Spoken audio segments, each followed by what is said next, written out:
see basketball at its best. IPFW against the University of Indianapolis, and it's coming up next here on College 56 Sports. Good afternoon, everyone. Welcome to the Hilliard Gate Sports Center on the campus of IPFW. This is Mike Maas along with Charlie Washington calling the action in this afternoon's men's basketball game between the Greyhounds of the University of Indianapolis and the IPFW Mastodons, a telecast that is brought to you by IPFW's Office of University Relations and Communications. Charlie Washington, as we get ready for our national anthem, a very important ball game for the IPFW basketball team. No question about it.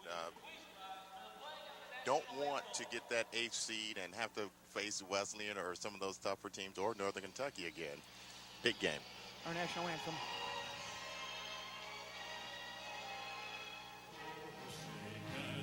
See by the dawn's early light what so proudly we hailed at the twilight's last gleam, whose broad stripes and bright stars through the perilous fight o'er the ramparts we watched, oh so gallantly streaming, and the rocket's red glare, the bombs bursting in air, gave proof through the night that our flag was still there.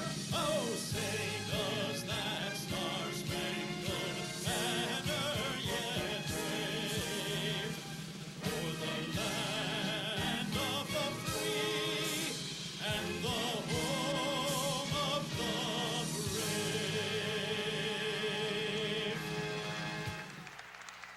Now the playing of our national anthem, and momentarily we'll have the introduction of the starting lineups. Again, an important game in the conference standings. Both Indianapolis and IPFW are, Indianapolis is 4-4 in the conference, 8-6 overall. IPFW 3-5 in the conference, 7-7 overall. It's extremely important not only to win on your home floor, but to get into the conference playoffs. And as you said, you don't want to go in as a number 8 seed if you can avoid it. Right, and we've mentioned a couple of times, Mike, and a lot of people may not understand because it's still a relatively new concept. The Great Lakes Valley Conference, the top 8 teams in the conference standings have a postseason tournament before the actual NCAA tournament to see who gets into the NCAA tournament. And the winner of that gets an automatic bid. So that tournament is very important, and IPFW and Indianapolis right there in the center. So, again, this is a very big game. As you get a look at Todd Sturgeon, the head coach of the Indianapolis Greyhounds, their starters in a hurry. Number 5, Rob Kent, is a guard. He's a 6 foot, 165-pound sophomore. Another guard will be number 11, Chris Martin. He's a 6'4", 200-pound senior. Quincy Davidson will be number 20. He's a 6'3", 192-pound junior.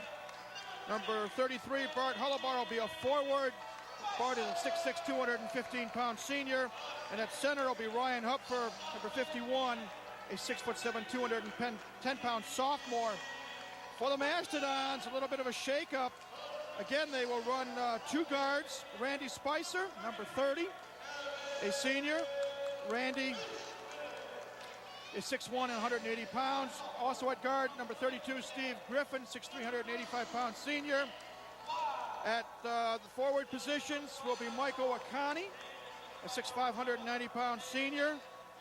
And Nick Wise, number 42, a 6'5", 205-pound sophomore. And at center will be number 33, Aaron Ishman, a 6'6", 217-pound senior.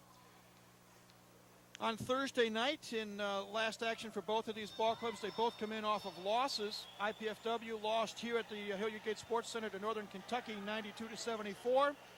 And the Greyhounds played at St. Joseph's and came on the short end of an 81-74 score there. So a big ball game for both clubs. Again, a look at Todd Sturgeon of Indianapolis.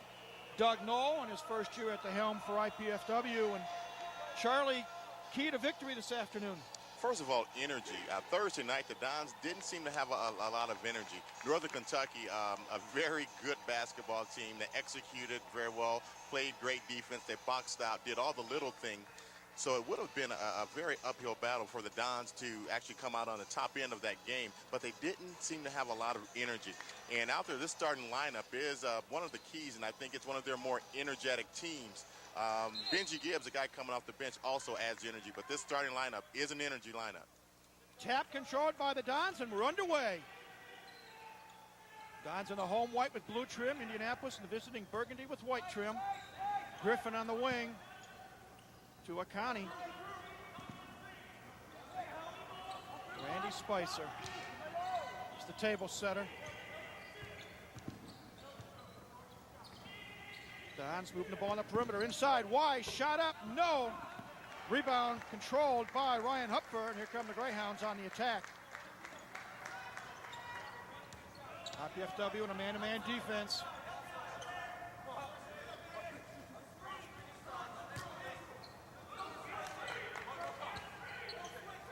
Kent with the basketball. Watched by Spicer, 15 on the shot clock. Great help defense right there. Ball knocked away, picked up by Akani. 3-on-2 advantage for the Dons. Steve Griffin lays it up and in.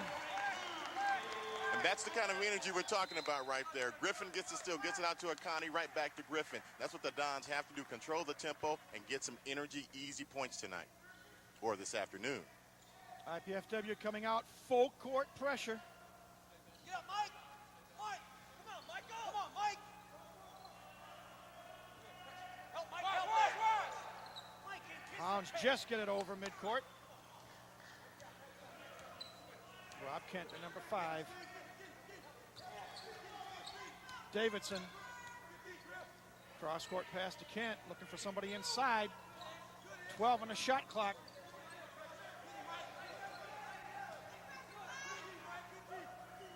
Kent, three-point shot. Yes, Rob Kent hits his first shot of the afternoon, and Indy's on top, 3-2. Great shot that time, but still very good defense by the Dons. They took the last shot available. Akani for 3, short. Rebound pulled off by Martin. To Kent, here come the Hounds. Davidson baseline, cut off. Comes back out on top. Kent, jumper short, rebound wise of the Dons.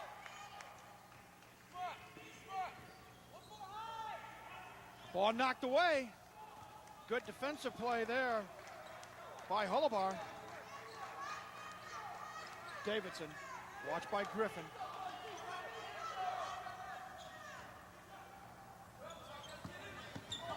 Inside pass.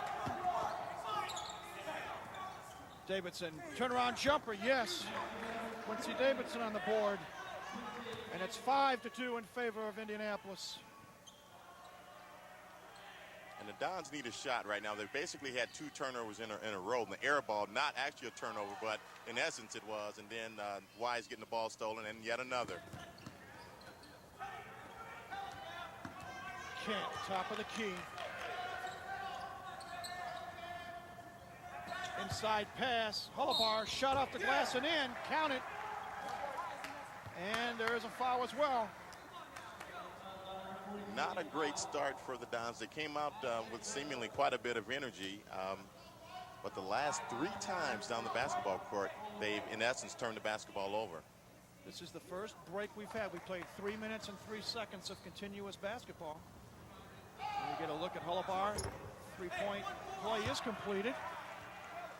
And Mike, the worst thing about those turnovers, Indianapolis has converted on each of them. 8-2 our score. Indy on top, IPFW with the basketball. Inside pass to Ishman. Spin move, shot up, no. Rebound controlled by Hupfer to Davidson.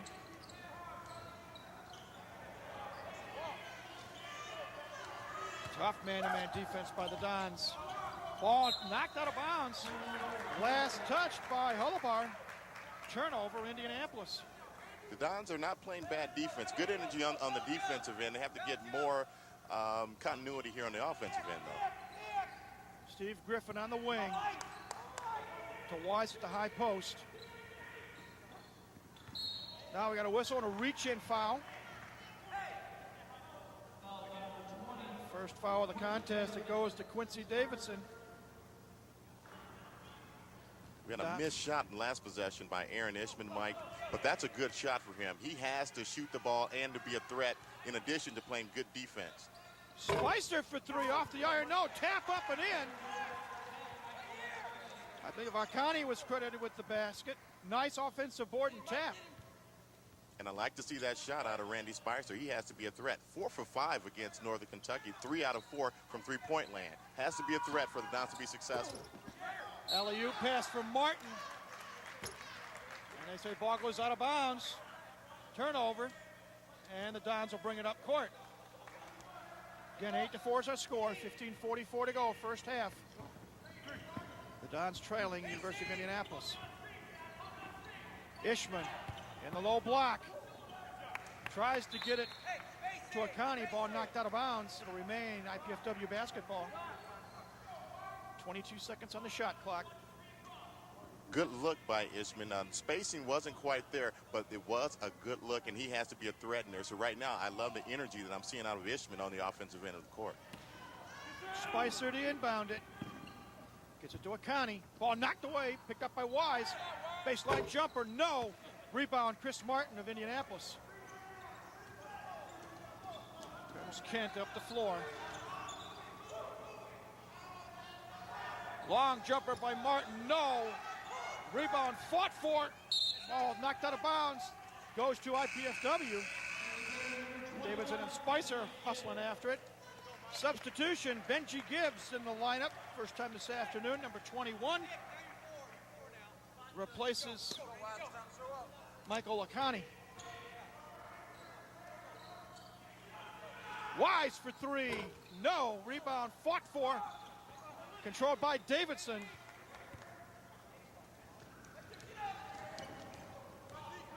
Hounds up the floor quickly.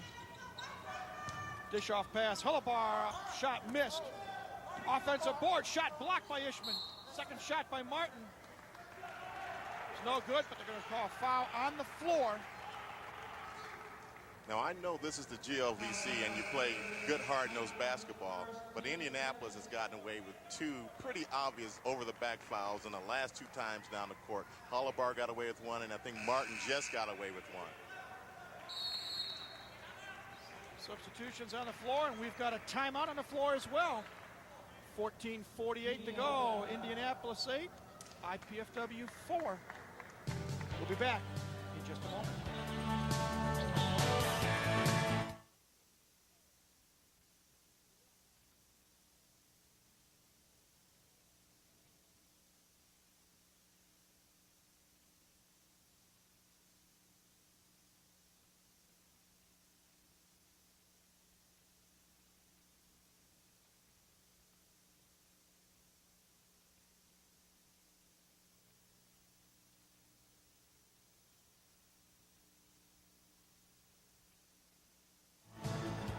Welcome back to the Hilliard Gate Sports Center. Everybody, Mike Miles and Charlie Washington with you.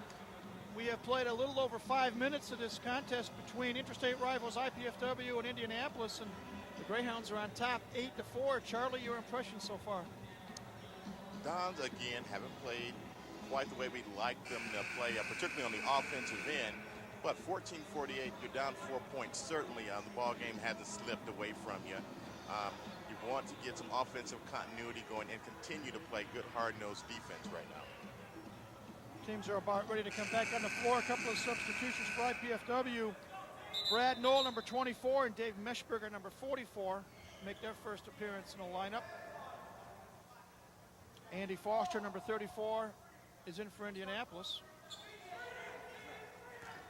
Hounds have it. Hullabar shot off the iron and in. Hullabar now with 5 points. Makes the score 10-4 in favor of the Greyhounds. Gibbs, ball comes loose. Picked up by Kevin Sakura, who's also in the lineup for the Hounds. Kent kicks it out, 3-point shot, yes, by Foster. Once again, turnovers.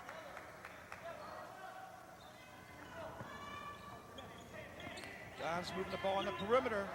Brad Knoll for three. No. Wide of the mark, goes out of bounds. And ball goes over to Indianapolis. No matter what sport you're playing, Mike, we call them turnovers in basketball. Tennis, they call them unforced errors. The fumbles in football, the interceptions. Those types of things hurt you because typically the other team gets positive results based on those turnovers. Inside pass, Hullabar. Shot blocked by Meshberger. Gets it back out. Martin kicks it off. Hullabar again. Shot no. Rebound controlled by Wise. The Dons are on the run. Gibbs, spin move. Offensive foul, they say, on Benji Gibbs. His first.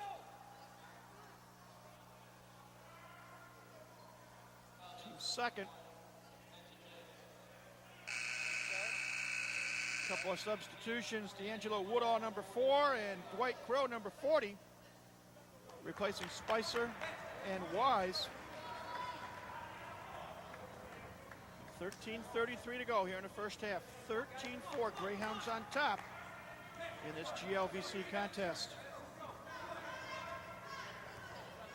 Rob Knight, watched by Woodall. Gets it over the timeline. Inside pass, Hullabar, shot up, no good. Whistle blows, foul was called on Dave Meshberger. His first. And Meshberger's just not physical enough to play Hullabar, and that time it certainly showed a couple of times the other night. Nice touch, Meshberger, a big 6'10" frame, but just not physical, big, strong, and physical enough. First free throw by Bart Hullabar is good. He now has 6 points. Extends the lead to 10.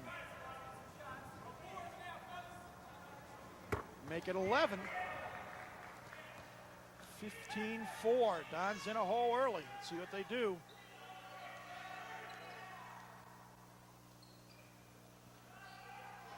Good shot. Oh, hit him. Okay. Look at him, Mesh. Knoll, spin move in the paint. Nice feed intended for Meshberger. Ball gets away. Awesome, Mesh. Mesh gets it. Throw. 9 in the shot clock. Meshberger turnaround shot. No, but there's a whistle and a foul. Dave Meshberger will go to the line shooting 2. Foul is on Skurfka. His first, team second. Good hustle by Dave Meshberger. Getting the loose ball and then getting the shot. Just as I said, he's not big and physical enough. There he is on the floor like you want to see your big guys. And as I stated before, great touch on the inside. 3 for 3 Thursday night. First free throw is good. Another substitution.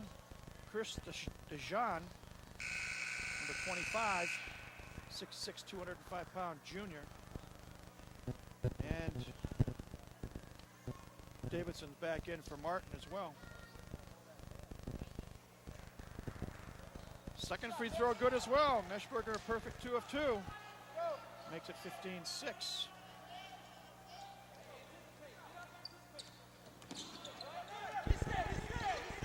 Kent double teamed. Ball taken away. 4 on 2. Break for the Dons.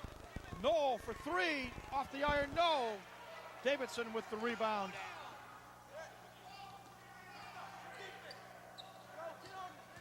Case where the Dons had the numbers. Ball knocked away again by Knoll. Picked up by Meshberger.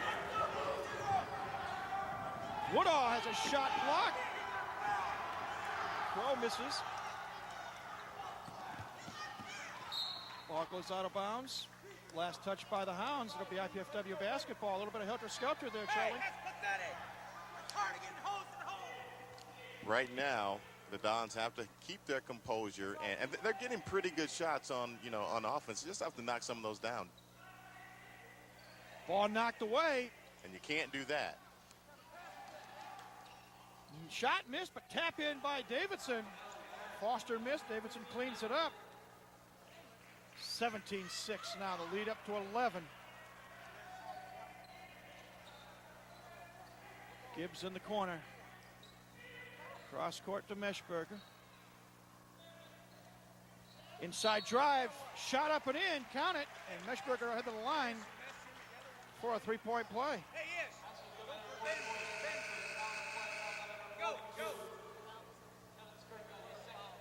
Ishman back in the lineup for the Dons. Foul was on Skurfka, his second. And right now the Dons being carried by Dave Meshberger. Former South Adams star. Makes the free throw. He has 5 points, 5 of the 9 points. Slowly but surely, IPFW trying to get their way back into it. It's now 17-9. They've squandered a couple of very good opportunities on good defensive possessions. Just didn't convert to turnovers. Foster for three, no. Tap, no. Third shot, no. By Hupfer. IPFW on the run. Inside feed. Great Gross. pass that time by Brad Knowles. Foul again. Fourth team foul on Indianapolis. Davidson guilty of his second foul. Hey, 24, 24. Dwight Crow at the line for two. Good look at Doug Knoll. And now Dwight Crow.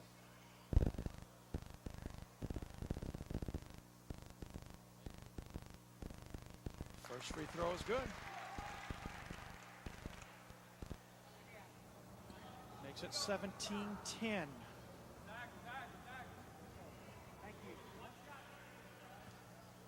Chance to cut it to 6.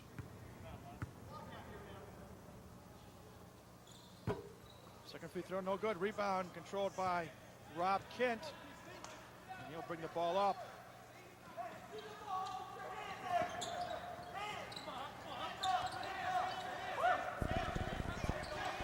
Good man-to-man defense employed by the Dons. Three-point shot by Kent, yes. Rob Kent with his second tray. Lead And is Dave back at 10. Meshberger made a vital mistake. You can't leave a shooter.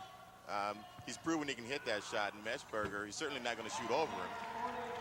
Basket by Crow makes it 20-12.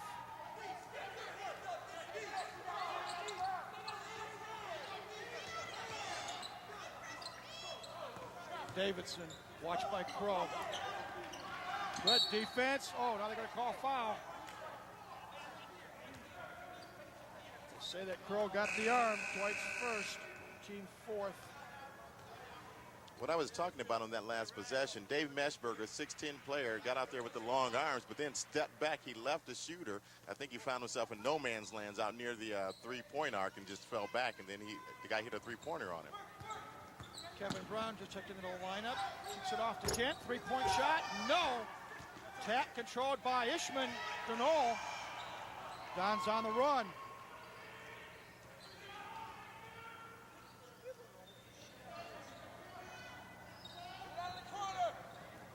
Crow up top. Cross court. Woodall drives to lane. Shot no, but he's fouled. D'Angelo goes to the stripe. Shooting two. That was a good drive right there, but Angelo Woodall has to be able to hit that three-point shot. At least be a threat to take that shot. When you're that open, you got to take that shot. Fouls on Ryan up for his first, team fifth. D'Angelo Woodall at the line. Spins in and out, no good.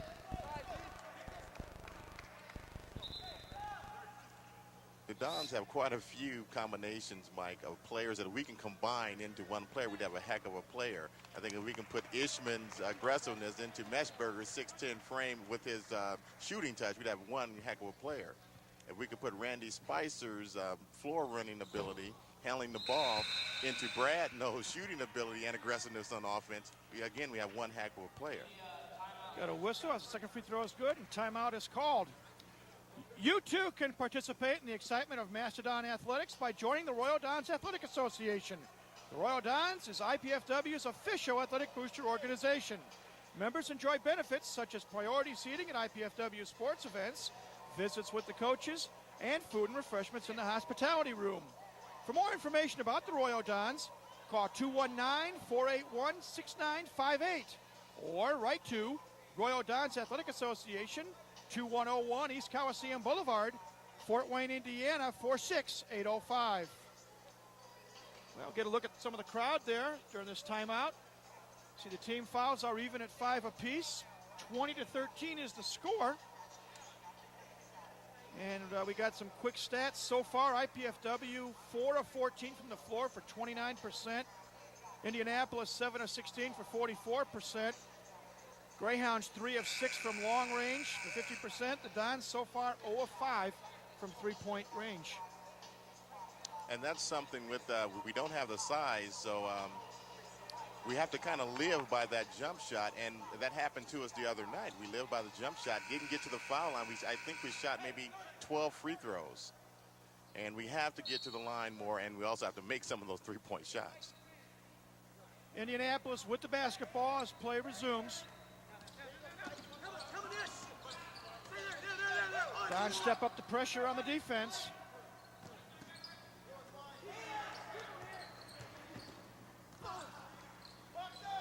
Three-point shot, no good. Rebound controlled by Ishman as Foster missed the long shot. Spicer kicks it off to Steve Griffin. He nearly loses it. Ball's tapped by Foster, controlled by Spicer. Spicer drives the lane. Shot up, no good, but we got a whistle. Again, a good aggressive move by Randy Spicer. He must be watching our telecast. Chris Martin back in the lineup for the Hounds. Replacing Chris DeJean. Ball was knocked out of bounds, so it's IPFW basketball. Griffin, turnaround shot, no. Rebound fought for, controlled by Indianapolis.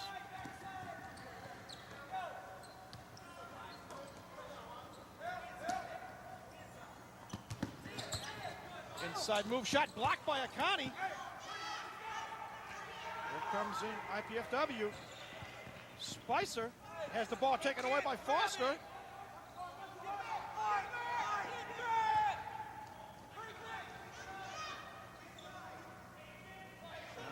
Hounds hold it up.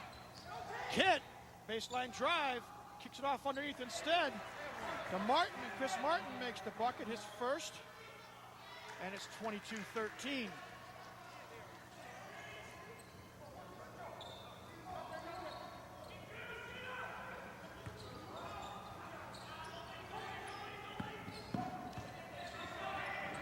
Akani for three, off the iron, no good. Rebound controlled by Foster. Shooting woes continue for IPFW.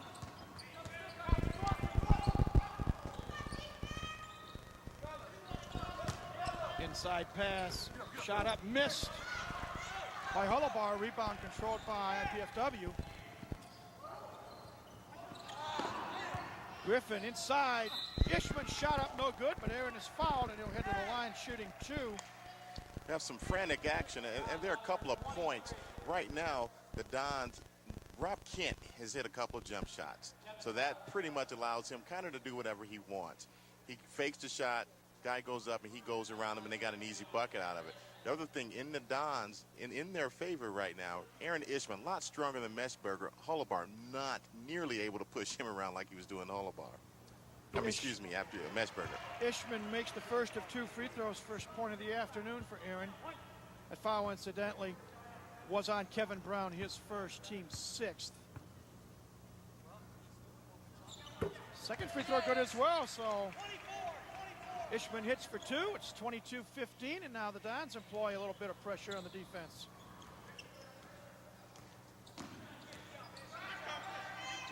Brown watched by Wise.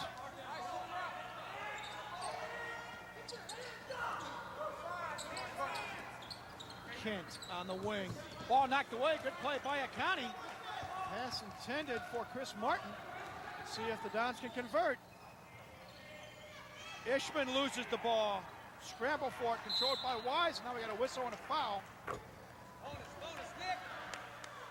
I believe Brown's going to be called. That's his second. And for the Dons, and it's also team foul number 7 on Indy, so with 7:13 to go in a half, IPFW in the luxury of shooting 1 and 1. And with the conversion, shooting under 30%, they have a chance to be down only 5 points. Nick Wise, free throw, good. Nick's first point of the day. Former Plymouth star. Transferred to IPFW from Ball State. Second one good as well, so 4 consecutive free throws. Cut the lead to 5, 22-17. Full court pressure, ball knocked away by Griffin. Inside pass, Wise, fake, shot blocked. Picked up by Martin. Bad break for the Dons that time. Foster for 3. No, three burgundy shirts. Martin picks it up, puts it back in. 4 points for Chris Martin. Lead back up to 7. Griffin for 3, no. Tap by Ishman, no. Rebound controlled by Kupfer. Dons had 2 cracks at it, couldn't convert.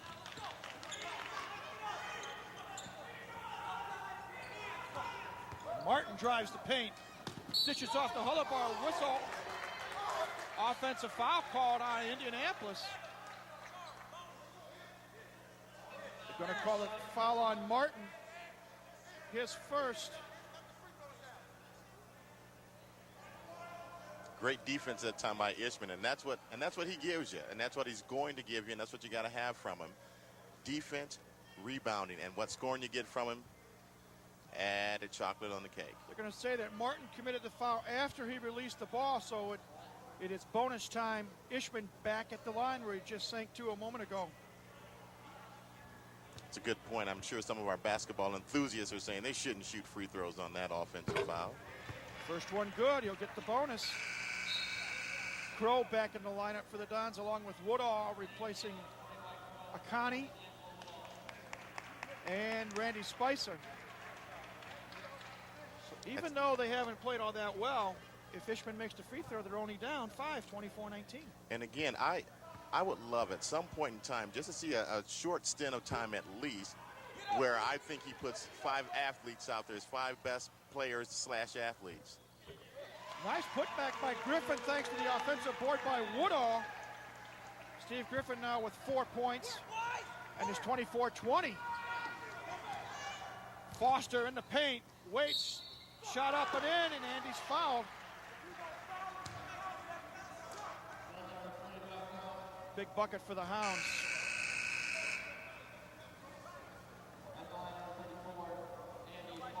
Bad break for the Dons, but Mike, you can't let a 3/4 court bounce pass get through and then not move while that ball is in the air and get an open shot like that. And you got to foul him. If you're going to foul him, foul him. Don't let him get the foul and the bucket. Foster completes the 3-point play. The lead back up to 7 as we hit the 6-minute mark here in the first half. Woodall baseline drive, shot blocked, but they're going to say a foul is committed. I believe by Kupfer, Ryan's second, team 9th. So D'Angelo Woodall, who is 1 out of 2 so far, will come back for 2 more attempts. Don's getting to the stripe here in the first half. And that's something that they have to do. You cannot live by the jump shot. If we can keep in the game like they're doing right now at the free throw line, that's going to look good for you in the second half. But you have to convert. Woodall misses on the first. Yeah, we didn't say that, did we? You got to convert, and you just can't get there. Second free throw, in and out, no good. Rebound controlled by Hullabar. Golden opportunity lost there to cut into the lead. And also, you can't set up on missed free throws. You can't set up your pressure if that's what you decided to do. And the Dons have, I think, rattled the Greyhounds a little bit with some pressure. Hullabar in the paint. Shot knocked away, but they're going to call a foul on Crow. For Dwight, that's his second. And don't think Hullabar doesn't know when Ishman's not on him. He cannot do that pushing and shoving and get those types of calls because Ishman can match him in terms of strength, but some of the other guys on the Dons team can't do it, and that time Crow wasn't able to do that. John back in the lineup for Indianapolis. Benji Gibbs replaces Crow in the IPFW lineup. At the line, Bart Hullabar. First one is good. I wasn't able to say that lineup that I'd like to see at a short stint of time, but what I meant I'd like to see Randy Spicer at the 1, Griffin at the 2, Benji Gibbs at the 3, Akani at the 4, and Wise possibly at 5. I know you can't do it with matchups that long a time, but I think those are the 5 best athletes, pressures, and some scorers. Second free throw good as well. Hounds on a 5-0 run. Lead back up to 9, 29-20. Griffin couldn't get Ishman open underneath. Kicks it to Gibbs out on the wing instead. Now Ishman's inside. Ball knocked away, picked up by Kent. That's a lot of contact for no foul. And Doug Knowles beside himself. Foster for 3, no. Tap controlled by Ishman. To Griffin, now the Dons are on the run. Griffin goes up for 3, yes. First tray of the day for Steve Griffin. He now has 7. More importantly, cuts the lead to 6, 29-23. And that was all started by the big rebound by Ishman, doing a yeoman's job on the boards. Davidson watched by Gibbs. Inside to Davis, spin move, shot blocked by Ishman. Griffin controls. Cross-court pass to Wise. Wise fakes the long ball, double team. Good movement, Gibbs, Woodall. Wise baseline jumper, no. Ball knocked out of bounds. They say it'll belong to Indianapolis. And that was a great tap out by Aaron Ishman. It went between 2 Don players, and you'd think one of them probably could have or should have got it, but it's tough, just like in baseball. When that ground ball goes between 2 guys, we don't know who's going to get it. Timeout called on the floor, 4:21 left in the half. It's 29-23. Learn more about Mastodon Sports in season by tuning in to Mastodon Spotlight each Tuesday and Wednesday evening on College 56. Host Mike Miles reviews the week's sports activities, looks at game footage, and talks with coaches. That's Mastodon Spotlight, Tuesday evenings at 7 and Wednesday evenings at 8:30, right here on College 56. Charlie, 4:21 left. Dons are down by 6. What's Doug Knowles saying to the troops right now? Good shots. Take the shots when you're open, and you have to make those shots when you're open. Take them and make them. A couple of times the Dons, they have open guys, but they're holding the ball a little bit longer than they could and should. And he's also telling them we're not in bad shape. Keep playing hard. We're certainly not out of this game. And actually, he may not tell them, but they're actually pretty darn lucky to be playing as they are and only be down 6 points. A couple of quick stats here. Turnovers, IPFW only 6, Indianapolis 9. But on the other side of the coin, Greyhounds are out rebounding the Dons 20-12. And that's a source of concern for Doug Knowles. Certainly has to be. The intensity is there on defense. And to be honest, that's, the Dons don't have the horses on the boards to be able to control the backboards. But Ishman is doing a great job. Okay. Greyhounds inbound the basketball. Rob Kent, watched by D'Angelo Woodall. Big defensive stand here for the Dons would be good. Foster kicks it out to Chris Martin. Martin watched by Gibbs. 10 in the shot clock. Kent kicks it inside. Back out to Foster. Foster drives the lane. Shot no. Gets his own rebound. Shot back up and in. Again, the offensive board, the enemy of IPFW. Woodall for 3. Great shot. You got to wonder, Angelo, why aren't you doing that a little bit more often? He's been open on 2 or 3 occasions and wasn't as open that time and then drained it. He's got 4 points. The lead down to 5. Hullabar off the glass and in. Solid performance. His 3rd field goal. Makes it 33-26. Ishman, spin move, shot up. And they're going to call traveling instead. Bad break as that ball went down the hole. 3:08 now left until halftime. 33-26 our score. Indianapolis on top. The Greyhounds have the basketball. Ishman got too cute that time. Just go up strong. Inside pass for Hullabar. Martin for 3. Whoa, rainbow shot. Chris Martin now has 7. And all of a sudden the lead's back up to 10. Just like that. Gibbs for three. No. Tap controlled by IPFW. Wise on the wing. Woodall. Griff. Baseline drive. Stop. Pop. Yes. Steve Griffin now with 9 points. Makes it 36-28.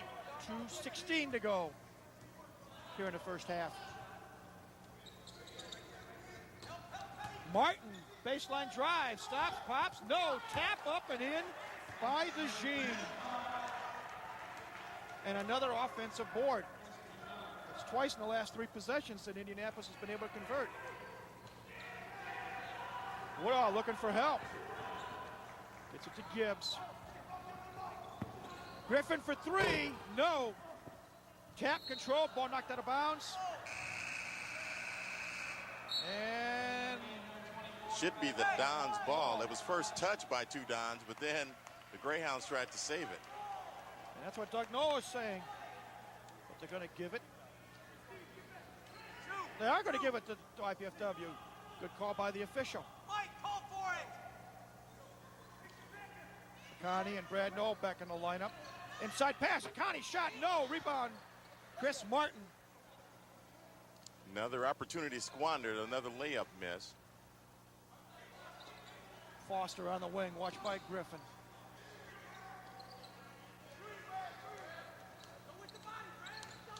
Kent drives in. Got a whistle. Foul going to be called on IPFW. Going to call a foul on Brad Noel. His first. This is pretty close to that lineup that I wanted to see with the Dons. And if Brad Noel can handle the ball, run the team, it will be successful. Free throw missed. Rebound controlled by Akani. 1:20 to go in the half. Dons down by 10 with the basketball. Gibbs, athletic move, shot partially blocked. Controlled by Indianapolis, just Chris Martin. Loses his footing, then they're going to call a whistle. They're going to call a jump ball or a foul. Let's find out.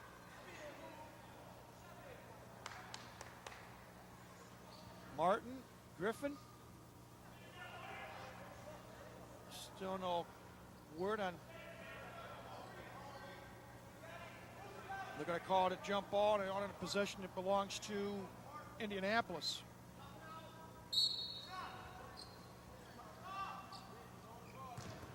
Hullabar off the glass and in. Makes it 40-28. Under a minute. Noel driving on Kent. Shot up, no good. Rebound controlled by Davis. Foster, ball knocked out of bounds. And it goes over to IPFW. As you can see, Doug Noel talking to one of the officials. With this team that the Dons have out, it has to be more up and down. We can't play the half court, allow the half court offense of the Greyhounds to get set because we don't have the muscle in there right now to contend with it. Griffin inside, cross-court pass, Noel for three. No, rebound Martin. 25 seconds left.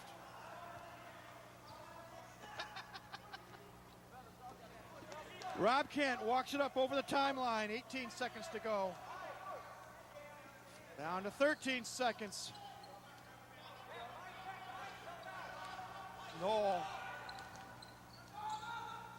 Lost on the dribble, inside pass, Martin, shot blocked by Griffin. As the horn goes to end the first half. And as the teams head into the locker room, the score reads University of Indianapolis 40, IPFW 28. Quick thoughts on the first half, Charlie Washington? We had it down to 5, and a few of those little, quote-unquote, little things didn't go our way. Yeah, he's coming right behind me. And not out of the game. I think we have to get our more athletic, quick guys in there and do some pressure and get some quick, easy baskets. Well, we'll see what happens in the second half. We'll give you a break for a while, Charlie, as Dr. Walter Bowman, athletic director here at IPFW, is going to step in for a moment. And for those of you who may have just tuned in late, Dr. Bowman is with us again. And Dr. Bowman, again, for the benefit of those who have just come in out of this cold, snowy weather, Good things happening for the IPFW athletic program, and please talk about what happened Thursday night in the drive for Division I. Well, we announced the kickoff of Phase 2, which is asking 100 of our local businesses to come aboard the foundation at an annual gift of $3,000 a year. I'm happy to go and talk to anybody. We have about 30 people that have already signed up, and I really believe that if we can close this off successfully, that we will be in Division I next year. So Fort Wayne is a city, and each of us that have this interest, that's how close we are. We need 100 people in their businesses willing to make a commitment to us to help us finance the student scholar athletes, to join us in a partnership in bringing Division I NCAA to Fort Wayne. Is there a number they can call to get in touch for more information? Absolutely. I'm going to give you my direct line. It's 481-5443. 481-5443. Dr. Bowman, obviously you're pleased with the progress so far. Are you surprised that this much interest has been generated so quickly? Well, you know, I knew that Fort Wayne as a city was a sleeping giant. And I think all it's really taking is for us to keep the visibility in what we're talking about, and a couple of us rolling up our sleeves and saying, we believe this is good for the university, we believe it's good for Fort Wayne, and on that basis, people are saying, you know, if Muncie can have it, and Evansville can have it, and some of these other smaller places can have it, we're the second largest city in Indianapolis, and by darn, we can have it too, and that's exactly what's going to take place. Can you give us that phone number one more time, please? Yes, 481-5443. Thank you, Dr. Bowman. Thank you. Dr. Walter Bowman, Athletic Director here at IPFW. Again, the good things and the drive for Division I status. Again, it's halftime here at the Hilliard Gate Sports Center. Our score, Indianapolis 40, IPFW 28. We'll take a little break, and you'll see some good things about what else is happening here at the university. And then we'll be back with second half action.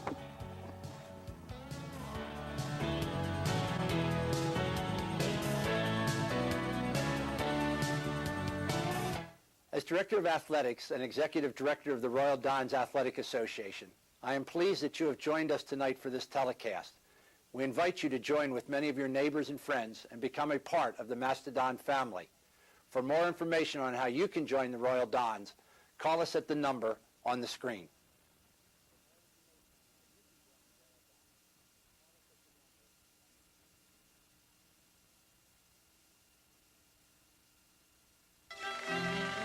My country is the best country of all. That's why my flag has stars, to remind us that we can reach whatever we want. I'm proud to be an American because I'm free and I can dream and choose what I want to be. Frank Morales, an American star ready to shine, given the chance. Hispanic Scholarship Fund, opening American minds. Less crime is no accident. Programs are keeping kids away from crime. It takes you and programs that work. Call now and help take a bite out of crime.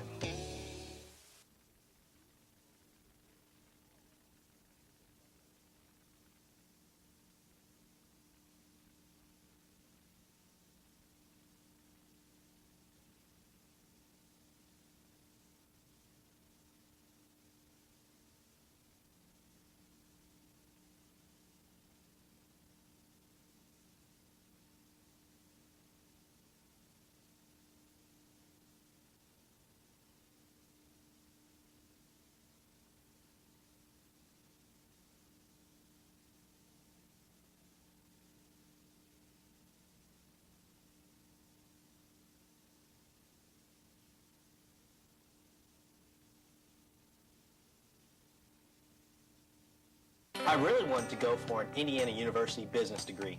But with housing and tuition, it really adds up, and the money just wasn't there to go away to college.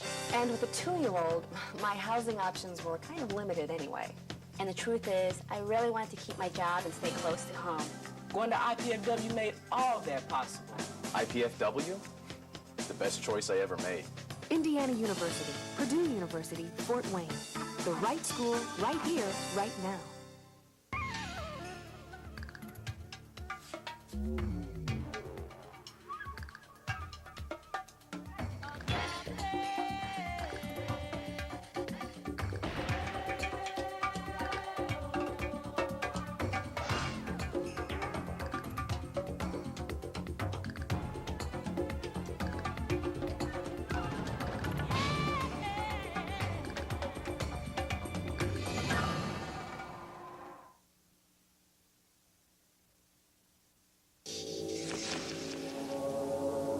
crackhead, drug dealer, street hustler, gang member. All kicked out of the community with the help of kids like me. Me. Us. You can make a difference. We have the power to help prevent crime. Call 1-800-722-TEENS to find out what you can do in your community. It's time we're judged by What we do. not how we look. I wanted to study engineering so I could get a better job without giving up the job I've already got. Of course, getting a degree without going into debt was pretty high on my list, too. And I wanted the kind of education that I could only get in smaller classes with the professor's full attention. IPFW offered me all of that. And the Purdue engineering degree is going to look pretty good on my resume.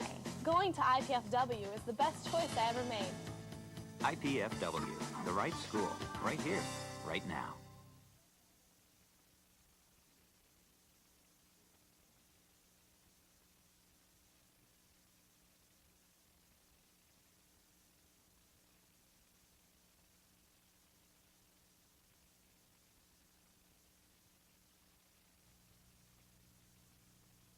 Do you like that sense of personal achievement?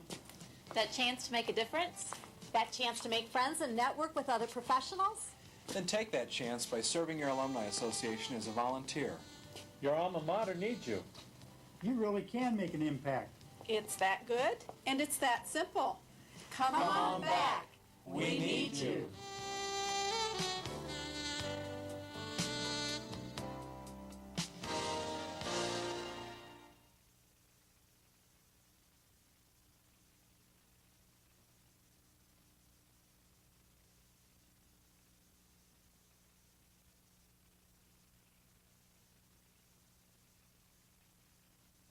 I really wanted to go for an Indiana University business degree.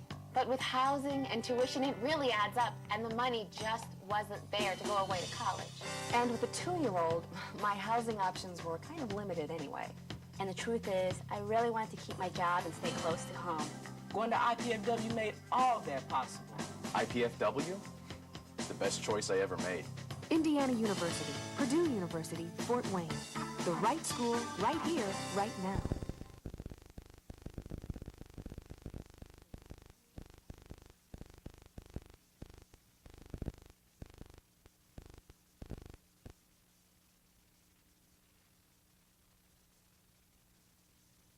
I wanted to study... Hi, I'm Phil Laux, president of the Greater Fort Wayne Chamber of Commerce.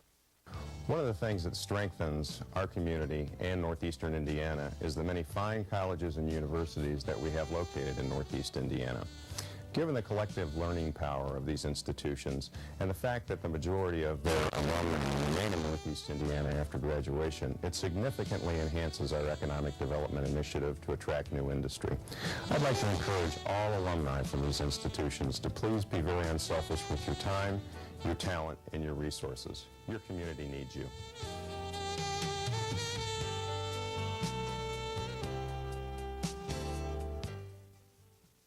I really wanted to go for an Indiana University business degree.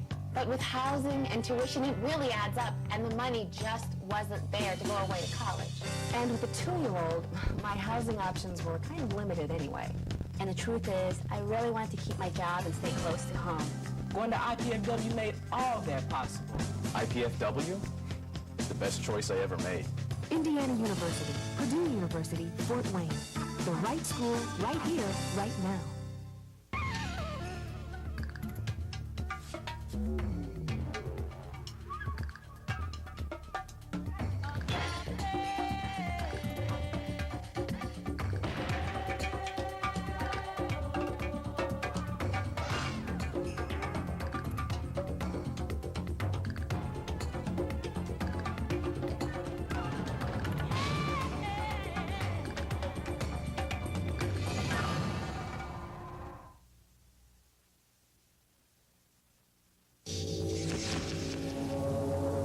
Crackhead, drug dealer, street hustler, gang member. All kicked out of the community with the help of kids like me. Me. Us. you can make a difference. We have the power to help prevent crime. Call 1-800-722-TEENS to find out what you can do in your community. It's time we're judged by What we do, not how we look. Welcome back to the Hilliard Gate Sports Center, everybody. Mike Moss, Charlie Washington with you. It's halftime in our men's basketball game, and as you see on the scoreboard, the IPFW Mastodons on the short end of a 40-28 score. And Charlie Washington, we've had a little bit of a break. We've had the first half stats given to us as we look at a couple of future Mastodons. Let's look at some of the numbers and try to figure out why the score is 40-28. Where do we begin? Where do we begin? Wow. Well, let's take a look at some of the team numbers first. Indianapolis, 15 of 33 from the floor for 46%. 4 of 10 from three-point range for 40%. And they're 6 out of 7 at the free throw line for 86%. They are led in scoring by Bart Hullabar. Bart is 4 of 9 from the floor, 5 of 5 at the line, 13 points along with 3 rebounds. 8 points for Andy Foster, including a three-pointer. 7 points for Chris Martin. 6 points for Rob Kent. 4 points for Quincy Davidson. And 2 points for Chris Deshawn. For IPFW, 8 of 29 from the floor, 28%. 2 of 11 from long distance range for 18%. 10 of 15 at the stripe for 67%. Nobody in double figures. They are led by Steve Griffin with 9 points on 4 of 7 shooting. 5 points for Dave Meshberger, and he got those early. 1 field goal, 3 of 3 at the line. 4 points for D'Angelo Woodall. 3 points from Aaron Ishman. 3 points from Dwight Crow. 2 points from Michael Akani. 2 points from Nick Wise. Nobody else scoring. Rebounding, 27-15 in favor of Indianapolis, including 7-3 on the offensive glass. Turnovers, 7 for the Dons, 10 for Indianapolis.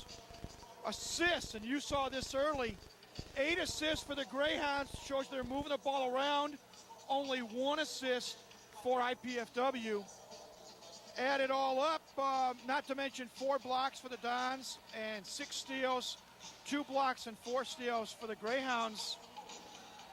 What do the numbers tell you? Well, for your special teams, you look at assist to turnover ratio, and when you see 1 assist to 7 turnovers, that's really not a good thing. That's what we call, that's a very poor offensive efficiency rating.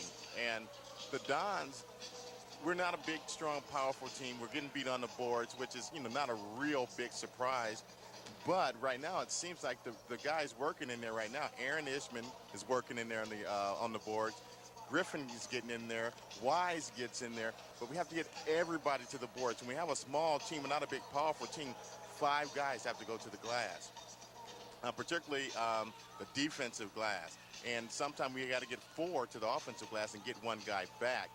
We have to hit some of our shots. We squandered some very good shooting opportunities, and shooting 27 or 28% probably won't win too many games. You and I both know that the first 5 minutes of each half are very important. Do the Dons pull out all the stops, go to a full court press, trapping defense right off the bat, or do they hope that maybe they can just play a solid half-court man-to-man defense and force more turnovers? I come out all out. That's why we're sitting over here, and Coach Knoll is where he is.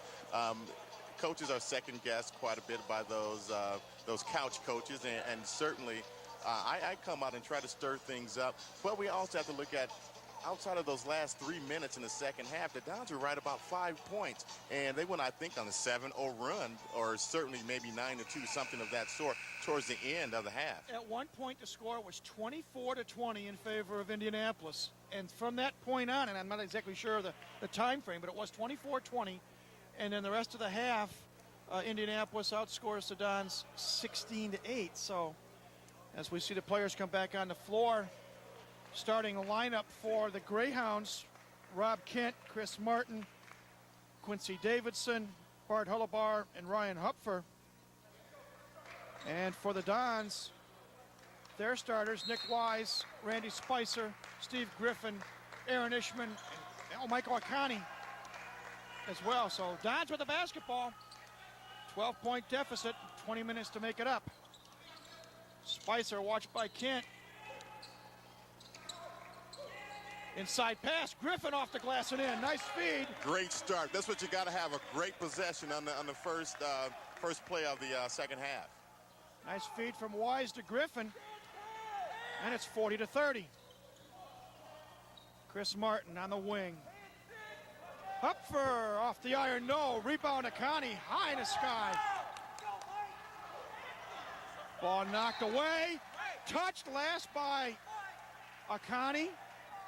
Good heads-up play by Chris Johnson, and Michael Akani shaking his head. And Mike's a senior. He knows. He knows. Hounds inbounded underneath their own basket. Kent. Inside pass. Up for shot, no. Rebound, Nick Wise. Here come the Dons. Wise. Griffin for three, yes. Steve Griffin, 5 quick points to start the second half, and the lead is down to 7. Good start by Steve Griffin. Great start. This is how you want to start the half. We're where we want to be right now in terms of intensity and effort starting the half. Davidson with the shot, missed. Rebound Akani. IPFW on the run. Griffin for three again. Yes. 8 straight points. Timeout. 30-second timeout called by Indianapolis. And that's what Steve Griffin has to give you. He's the scorer out there. He has to put the ball into the basket and find ways to do it. And he's out there doing it right now.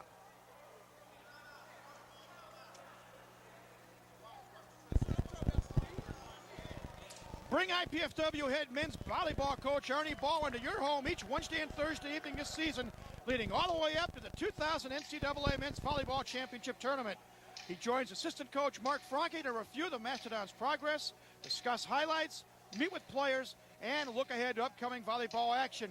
Again, tune in to the Ernie Ball Show Wednesday evenings at 9 and Thursday evenings at 7 o'clock right here on College 56. And Charlie, we had a chance last weekend, Ryan Perrott and I, to broadcast the opening 2 matches of the season for the Volley Dons. Wins over Concordia College of Bronxville, New York, and American University of Puerto Rico. And tonight, assuming they get there with this weather, a very important MIVA conference opening match with Ohio State. Get a look at a replay here. The last 3-point shot by Steve Griffin. He's come out on fire, 3 for 3, including 2 long balls. And he did something, Steve Griffin did something that a lot of young players don't do. Put a little jab step out there. He was in triple threat position. He could shoot it, he could pass it, he could drive to the basket, and that took the defensive player off balance, and thus Griffin hit a 3-point shot. Dons come out with a little pressure here off the timeout. Hounds break it. Foster's in the lineup. Martin for 3. Oh, good long 3-point shot by Martin. Makes it 43-36. Spicer up top to Wise. Wise kicks it back. Spicer for 3. No. Rebound controlled by Martin. Seems like Martin's got his arms as long as a giraffe or something. Awfully long arms. Foster, baseline drive, cut off by Griffin. Kent, top of the key, watched closely by Spicer. 10 on the shot clock. Kent, spin move. Forces one up. Oh, Martin. I don't know if that was alley-oop or it was a missed shot, but Chris Martin jams it home. Whatever it was effective. 5 points in a row. Wise with a 3. Wise's first field goal of the afternoon. That's a big bucket. That's a big bucket.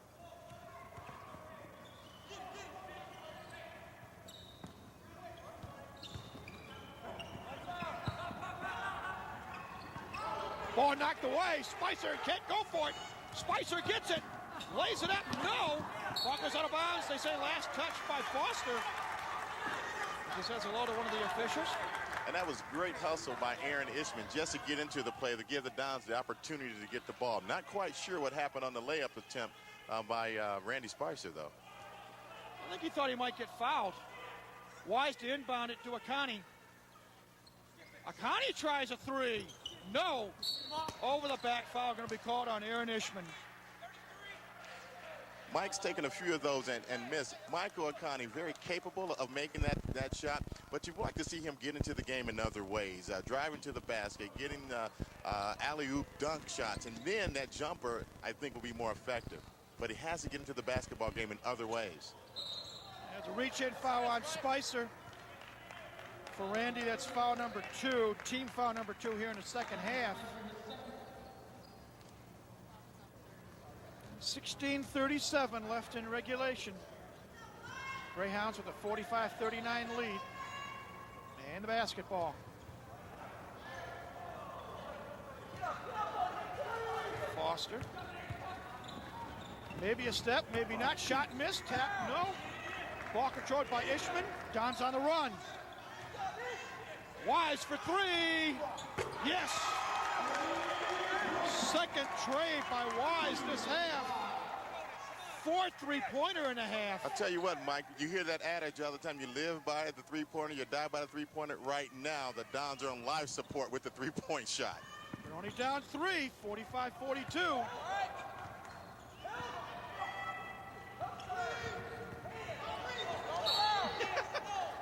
Whistle on the floor. I concur.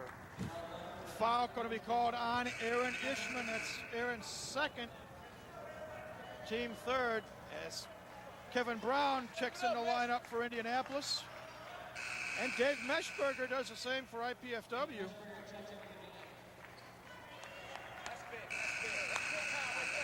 D'Angelo Woodall also comes in the lineup for the Dons. Now, Meshberger, when he's in the game, has to be just as physical as Aaron Ishman has been in there. Greyhounds with a basketball. Spread it out a little bit. Almost like a 1-2-2. Big guy trying to drive it down. Lays it up and in. Ryan Hupper, first points of the night. Whistle on the other end.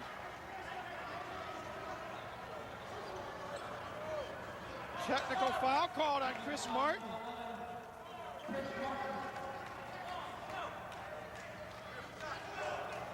I'll be honest, Charlie, I didn't quite see what happened.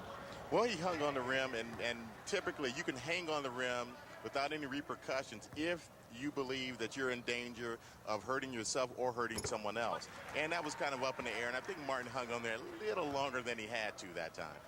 Break for the Dons in 2 ways. Number 1, Steve Griffin makes both free throws to cut the lead to 3, 47-44. You get a look at Doug Nolan, Todd Sturgeon. Number 2, the Dons have the basketball again. And they can cut into it more, possibly tie with a tray.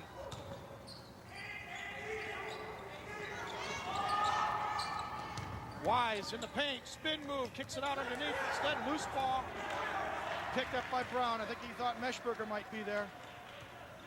And here come the Hounds. Foster driving the lane, kicks it off.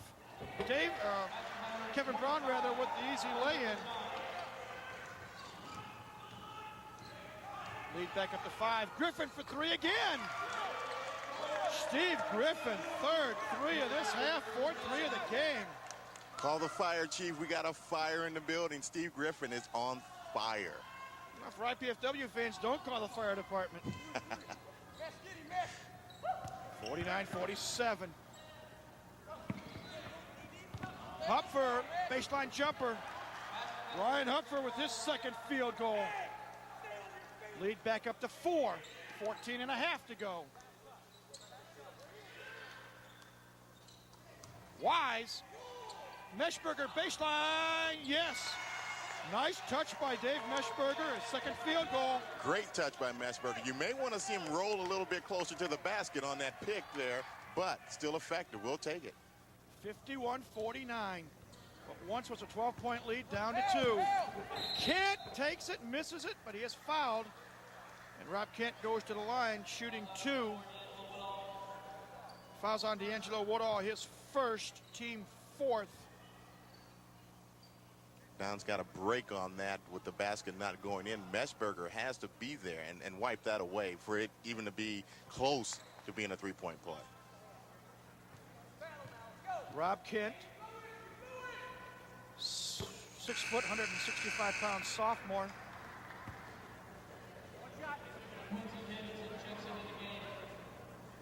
Misses the free throw. Quincy Davidson back in, replacing Chris Martin. With those long arms that you mentioned, I meant to say long arms and long feet and legs, very important in playing defense and getting up there. A lot of guys are tall, but they don't have the long arms. Second free throw good. Be sure to tune in to College 56 Sundays at noon and Friday evenings at 8 in January when host Melissa Long visits with Tim Biggins, IPFW Alumni Government and University Relations Committee Chair. They're joined by Jennifer Bosk, Director of IPFW Alumni Relations, and talk about their efforts to promote IPFW. That's Sundays at noon and Fridays at 8 p.m. in January for IPFW Up Close, right here on College 56. 14:04 left in the contest. 53-49 our score. I guess both free throws were made, by Rob Kent, giving him 8 for the game. And boy, Charlie, this second half, Steve Griffin, 3 three-point field goals, 1 deuce and 2 free throws. Nick Wise with a pair of trays. Meshberger with that baseline jumper. Nice shooting compared to the first half. Overall, tremendous in what we talked about at the outset, the first few minutes. There's your technical foul, the replay with Martin hanging on. And that's why the technical foul was called. Second half shooting so far, Charlie, IPFW, 7 of 10 from the floor for 70%, including 5 of 7 long balls. As we see Todd Sturgeon questioning why that technical was called on Chris Martin with one of the officials. Well, maybe it was called because he's one of the few people in the gym that can do it, and the referees can't do it, so hey, technical foul. Back to live action. Dons with a basketball. Woodall brings it up. White Crows in the lineup. Inside pass for Griffin. Baseline spin move. Cut off. Nice feed to Meshberger. Shot up and in, and Davis fouled. Count Great pass by Steve Griffin. He's doing everything out there. Foul is on Davidson, his third. That brings Kevin Skurfka right back in the lineup for his first appearance of the half. And Meshberger very effective on the offensive end. Again, as we talked about a little earlier, we can combine that tenaciousness and strength of Aaron Ishman with Meshberger on offense. That's one big, good player. Free throw is good for Meshberger. Three-point play. 53-52 the score. Foster drives. Offensive foul called on Andy Foster. He's gotten away with a couple of those tonight where he ducks the shoulder in. And it's good to see the referees call that. Substitution. Hullabar back in for Kevin Brown. 13:33 to go. Dons have a chance to retake the lose. Indianapolis has a lot of girth and strength in the basketball game right now. We need to try and match up with that if we can. Meshberger, cross-court pass to Griffin. Inside pass to Meshberger. Dishes it to Wise. Turnaround jumper. No. Rebound controlled by Davidson. Big miss there for the Dons. They had a chance. Skurfka with a long jumper. No. Griffin with the board.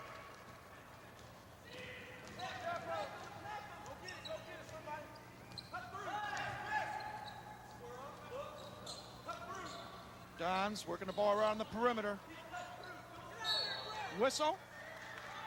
Now they're going to call a foul on IPFW. Didn't quite see the offensive foul, but I'm pretty sure it was on Steve Griffin. Didn't quite see what he did. Steve's first, team fifth. Gives the ball back over to the Hounds. 12 and a half to go. Up by 1.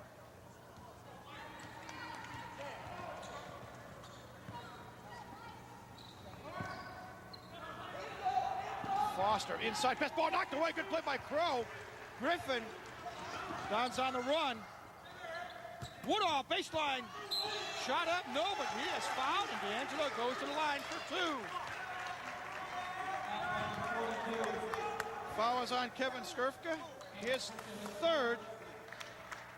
And the Dons need these free throws, if nothing else, for the mental edge to get over the hump. He hits them both. We're up 1, and that's from a long way down in a quick amount of time. Next.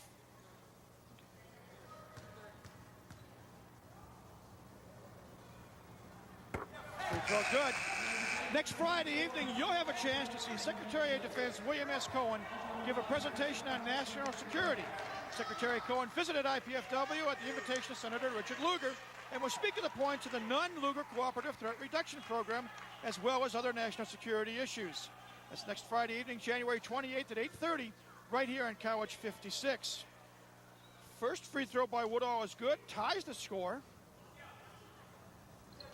Second one missed, though the game is still tied. Davidson with the board, and here comes Indianapolis. This is a big time for the Dons. They have quite a few substitutions in the game. Let's see what happens. Martin all alone, 3, no good. Fight for the ball. Skurfka gets it, puts it up and in. Kevin Skurfka, his first points of the afternoon. They're just too big and strong in there, and that way you could have called a foul. Woodall was in there fighting, and you could have called a foul.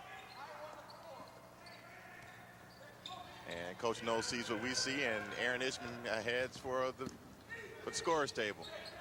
Woodall in the corner, inside Meshberger, cross court to Bradnall. Gibbs is in the lineup. 10 on the shot clock.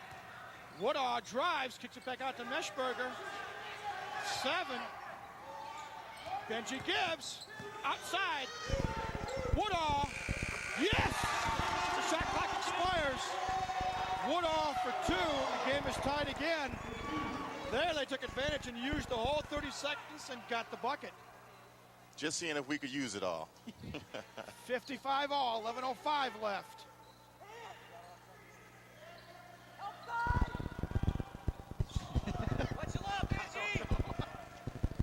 Kent with the basketball, cut off. Ball knocked away, whistle, gonna call a foul on D'Angelo Woodall. He's second. 6th on the team here in the second half. Ishman in for Meshberger. Meshberger checks out. Dave so far this afternoon. But actually, you get smarter. I mean, smaller, excuse me. Hopefully smarter. Kent misses, but Skurfka again with the offensive rebound and putback. We just don't have the bodies in there to match up against those guys. Pounds back on top, 57-55. Crow takes it to the hole. Off the glass, no. Rebound, Martin, loose ball. Picked up by Martin. 1 and out there on that possession for the Dons. Kent slowly brings the ball up over the timeline. Watch it up, Benji! Now up! Pounds on the perimeter. 10 in the shot clock. Martin, the jumper. Nice jump shot for Chris Martin. 7 points in the half, 14 in the game. Lead back up to 4, 55 rather. Near steal. Good hustle by Martin. Right now, Martin's showing a lot of athleticism, and we have some people who can match that. We just have to step up and do it. Timeout caught on the floor, 9:50 left. 59-55 our score. We'll be back after this. Study engineering so I could get a better job without giving up the job I've already got. Of course, getting a degree without going into debt was pretty high on my list, too. And I wanted the kind of education that I could only get in smaller classes with the professor's full attention. IPFW offered me all of that. And the Purdue engineering degree is going to look pretty good on my resume. Going to IPFW is the best choice I ever made. IPFW, the right school, right here, right now. Welcome back, everybody. Mike Miles, Charlie Washington. Glad to be with you indoors on this cold, snowy Saturday afternoon. It's cold on the outside. It's nice and warm on the inside. And Charlie, the Dons have played well. They had a 12-point halftime deficit. They presently only trail by 4. Get a look at some of the numbers. This is a big possession. Next week on IPSGA Update, host Mel Cormican talks with IPFW Athletic Director Walt Bowman, plus coaches Mark Franke and Arnie Ball about student-athlete involvement in student government. And IPSGA correspondent Dan Westrick takes a look at the petition process in this week's Ins and Outs segment. Tune in to find out what's going on in the Student Senate, with the Student Activities Board, and the rest of the Indiana Purdue Student Government Association. Fridays at 1 o'clock right here on College 56. Dons with the ball. Knoll drives, kicks it off to Crow. Crow's cut off at the baseline, kicks it back out. Knoll inside, shot up and in. Brad Knoll's first points, I should say, of the afternoon. Great possession there. Makes it 59-57. 2-point game. Hounds with the lead in the basketball. Quincy Davidson took advantage of the size mismatch over Brad Knoll. Not much Brad Knoll could do about that. Just not physical enough to contend with that. Lead back up to 4 at the 9-minute mark. Benji Gibbs inside the paint, shot up off the glass and in. Benji's first points of the day. Dons hanging tough, 61-59. Certainly a different team than we saw the first half. Hullabar with the basketball, watched by Crow. It's to Quincy Davidson, he goes inside. Shot up, goes in, gets fouled. Big bucket.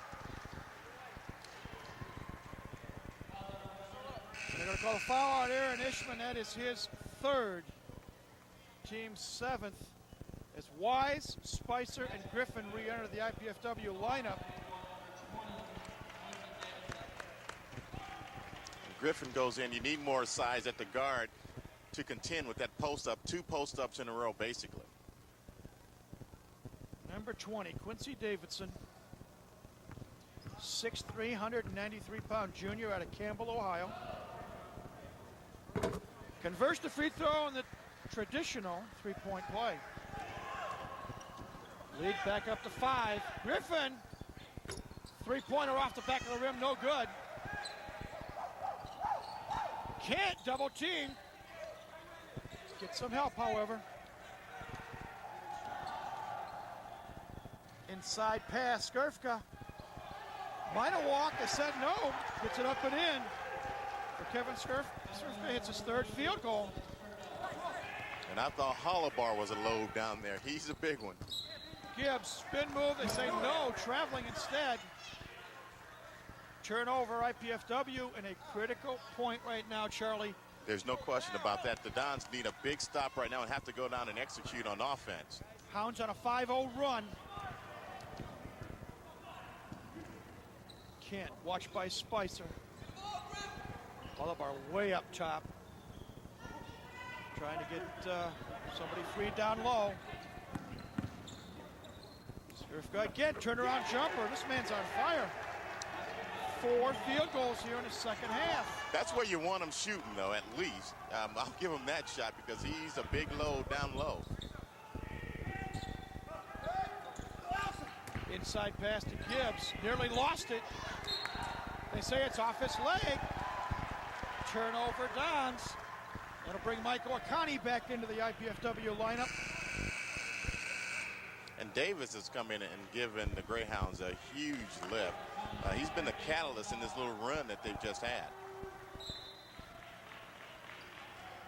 7:15 left. Indianapolis, the 9-point lead and the basketball.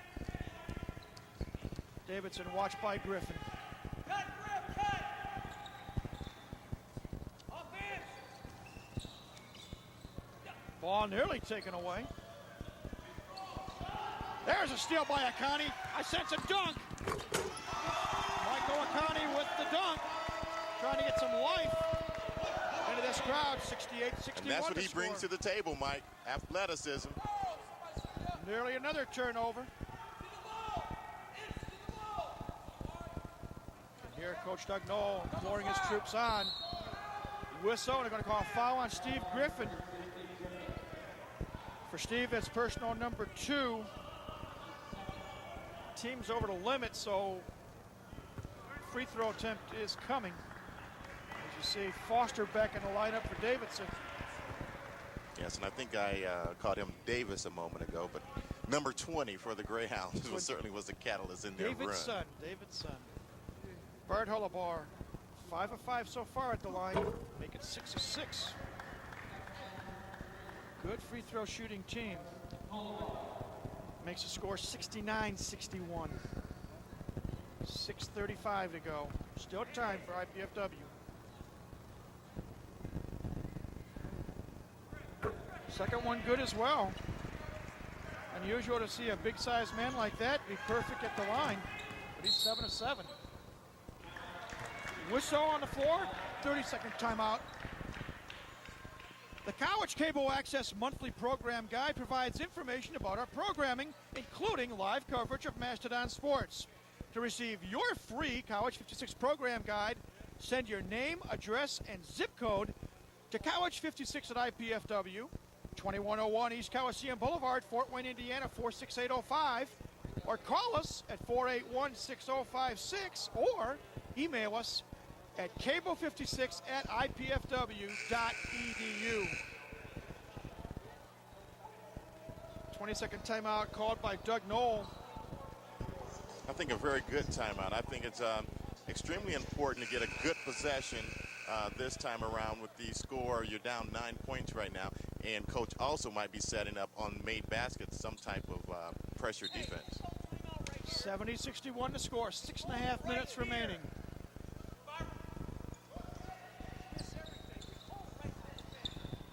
Inside pass to Ishman.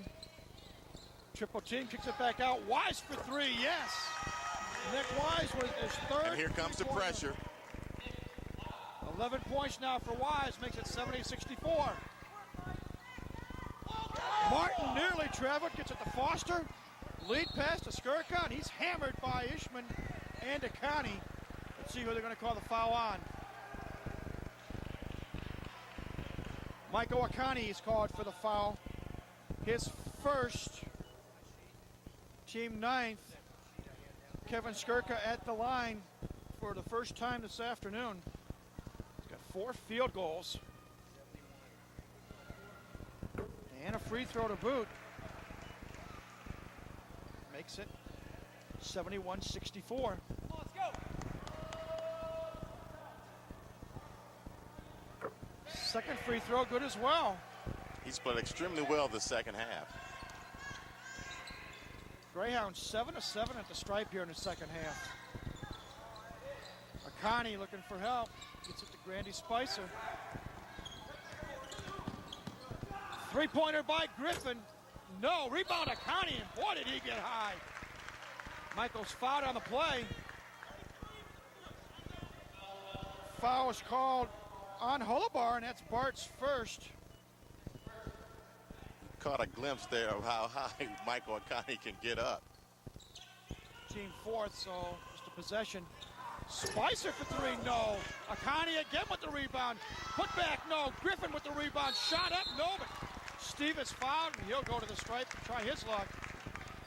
2 offensive boards, but 2 missed inside shots. And again, the energy of Michael Akani getting the rebound first and keeping that basketball alive. Foul is on Skirka, and for Kevin, that is foul number 4. Steve Griffin at the line, makes the first one.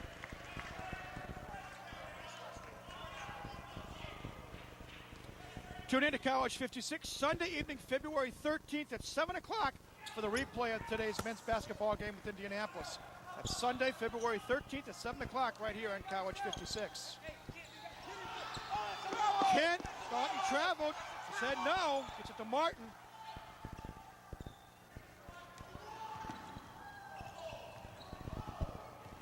Kent weaving away, it's around the court, kicks it out to Martin on the baseline. Back up top to Foster, and a pushing foul is going to be called on Michael Akani.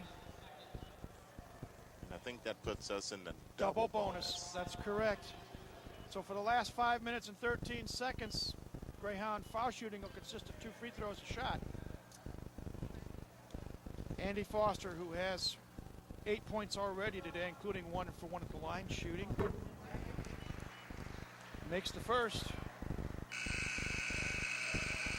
Substitution, Ryan Hupford back in the lineup, replacing Skirka.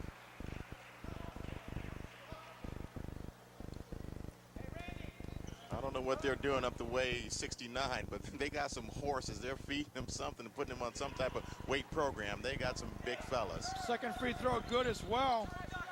Indianapolis 9-9 in the second half, 15-16 for the ball game at the line. More importantly, they have a 9-point lead. Ishman in the paint, up off the glass and in. Ishman now with 5 points.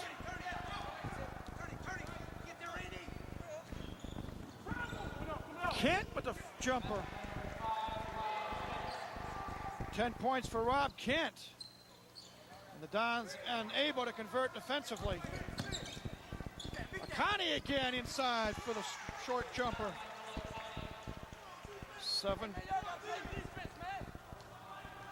6 points rather for Akani. 76-69. 4:20 to go. Foster watched by Steve Griffin. Hullabar got the size differential on Spicer. Whistle on the floor. And that's all Randy could do in that situation with Hullabar with the ball that close to the basket. Randy commits the foul, his third. Bart Hullabar heads to the stripe.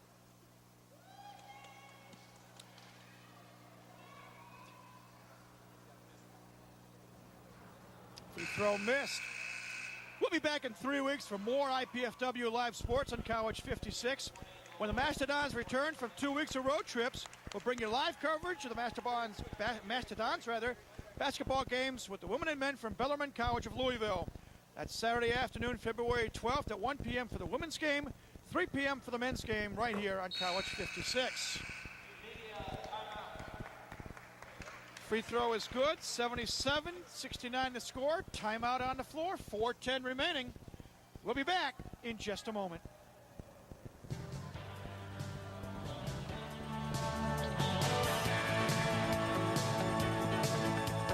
Like that sense of personal achievement. That chance to make a difference? That chance to make friends and network with other professionals? Then take that chance by serving your alumni association as a volunteer. Your alma mater needs you. You really can make an impact. It's that good, and it's that simple. Come on back. We need you.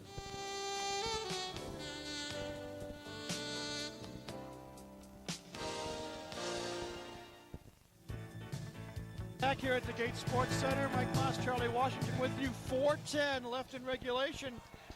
Charlie, we're down 8 again. We're down 12. Cut it to 2. Back at 8. Well, what do we have to do? Right now, it's not so important that you come down and actually do what got us right back into this game. Hit a lot of three-pointers. There's quite a bit of time left. Come down, get some good possessions, get some good shots, and come down and play good, strong defense, and we'll be okay. But we got to play the defense. We got to score and stop them from scoring. Can't trade baskets now. Woodall with the basketball, watched by Kent. Now to Griffin. Baseline drive, left-hand shot, no. Rebound, Chris Martin. Hounds want to do a little bit of running. Ball knocked away by Griffin, pass intended for Foster. Good defensive play there by Steve Griffin. Martin D inbound. Skirka back in the lineup, replacing Hupfer. Let's go, fellas. Martin to the big man. Double team. Whistle. Holding foul going to be called on Akani. For Michael, that's number 3.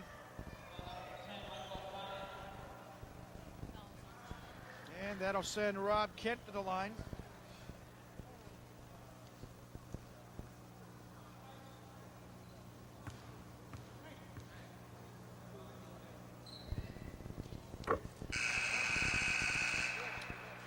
You too can participate in the excitement of Mastodon Athletics by joining the Royal Dons Athletic Association. Royal Dons is IPFW's official athletic booster organization. Members enjoy benefits such as priority seating at IPFW sports events, visits with the coaches, and food and refreshments in the hospitality room. For more information about the Royal Dons, call 219-481-6958 or write to Royal Dons Athletic Association, 2101 East Coliseum Boulevard, Fort Wayne, Indiana, 46805. Kent, 1 of 2 at the line, makes it 78-69. Dons with the basketball. Wise for 3. Yes, Nick Wise now has 14 points. 78-72. Kent in the paint, kicks it back out. 3:12 left. Chris Martin, off-balance jumper, no. Rebound fought for, controlled by Spicer. Randy on the run. Inside pass, Woodall. Back out. Griffin for 3, no. Tap out. Controlled by the Dons. Griffin, another 3 ball, no. Rebound Martin, and he's hammered by Ishman. Griffin got a great look. You love to see Steve Griffin get a look like that, and he's usually going to knock that down. He hit the floor hard. Did Steve Griffin. Get a look at Doug Knoll. For Aaron Ishman, it's personal foul number 4. Good look at it. Nice job. Hey. Learn more about Mastodon Sports in season by tuning into Mastodon Spotlight each Tuesday and Wednesday evening on College 56. I'll review the week's sports activities, look at game footage, and talk with coaches. That's Mastodon Spotlight Tuesday evenings at 7 and Wednesday evenings at 8:30 right here on College 56. Chris Martin makes 1, misses the second. Dons with the basketball. Woodall takes it to the glass, and he's hammered and fouled. D'Angelo goes to the line for 2. Indianapolis does something quite unusual on free throws. They send nobody to rebound on free throws, but yet again, they don't set up any type of pressure. That's kind of unusual, and they've done that pretty much all game. Fouls on Ryan Hupp for his 3rd. D'Angelo Woodall at the line.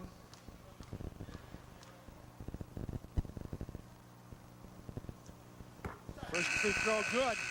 Bring IPFW head men's volleyball coach Ernie Ball into your home each Wednesday and Thursday evening this season, leading all the way up to the 2000 NCAA Men's Volleyball Championship Tournament.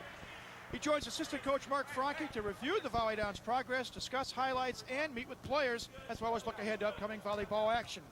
Tune in to the Ernie Ball Show Wednesday evenings at 9 and Thursday evenings at 7, right here on College 56.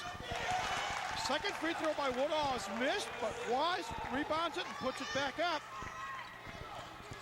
Makes it 79-75. Ball nearly thrown away. Now Foster has it, takes it to the hole, and he is fouled by Aaron Ishman. And for Aaron Ishman, I believe that's foul number 4. Or is it his 5th?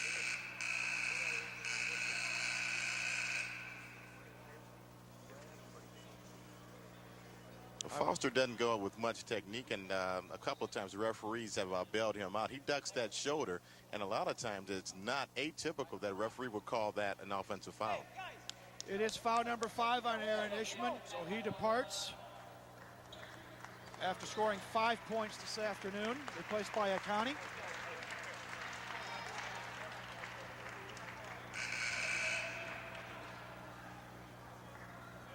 At the line for the Greyhounds is Andy Foster, shooting 2.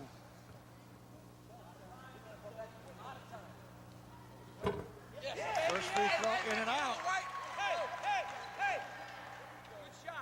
2:23 left. Still a 2-possession ball game. Second free throw good. Makes it 80-75. Akani misses the layup. Fight for the loose ball. Spicer has it. Inside again. Michael Akani makes the free throw. Field goal. And there's a case, Charlie, what you said, everybody crashing the boards. Exactly. Nearly a walk. The officials say no. Martin, 3-point shot. Oh, deadly shot by Chris Martin. We got so close to a steal, and then they come away with a three-point shot. Akani, top of the key to Spicer. Wise from the corner for three. No, but we got a whistle. Let's see what the call is. Foul pushing through the screen. I believe they're going to call that foul on Bart Hullabar. That would be his second. It is bonus situation, seventh team foul. D'Angelo Woodall at the line again. Get 1 out of 2 just a moment ago. Misses this free throw, however. Can't miss the front end. Long pass down floor to Davidson, who jams it, and he's fouled by Akani. IPFW fell asleep at the switch defensively. Wow. You missed the front end of a 1-and-1, and then you give up an easy wide open layup, then you compound that mistake by fouling. Next Friday evening, you'll have a chance to see Secretary of Defense William S. Cohen give a presentation on national security. Secretary Cohen visited IPFW at the invitation of Senator Richard Lugar and will speak to the points of the Nunn-Lugar Cooperative Threat Reduction Program as well as other national security issues. Next Friday evening, January 28th at 8:30, right here on College 56.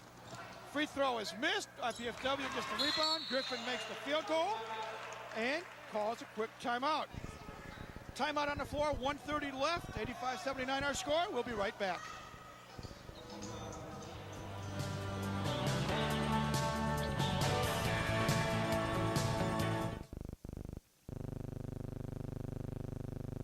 It really adds up, and the money just wasn't there to go away to college. And with a 2-year-old, my housing options were kind of limited anyway. And the truth is, I really wanted to keep my job and stay close to home. Going to IPFW made all of that possible. IPFW? It's the best choice I ever made. Indiana University, Purdue University, Fort Wayne. The right school, right here, right now. Back at the Gates Center, 1 minute, 30 seconds left, 85-79 our score. IPFW down by 6. They just called the 30-second timeout. They will employ full court pressure, Charlie, and what do you see happening in this last 90 seconds? Not quite time to foul yet, but you got to play good, solid defense, and you got to score. Wise hounding Quincy Davidson. Gets it to Kent. Lob pass inside. Nice play by Akani. Momentarily knocked it away, but Indy recovers. Whistle now and a foul on Spicer.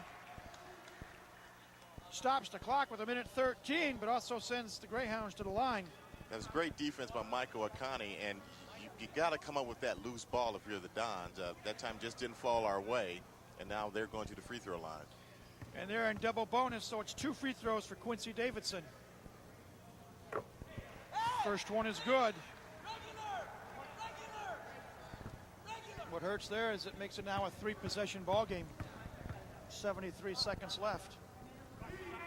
Second free throw good as well. 87-79, 110 and counting. Connie on the wing.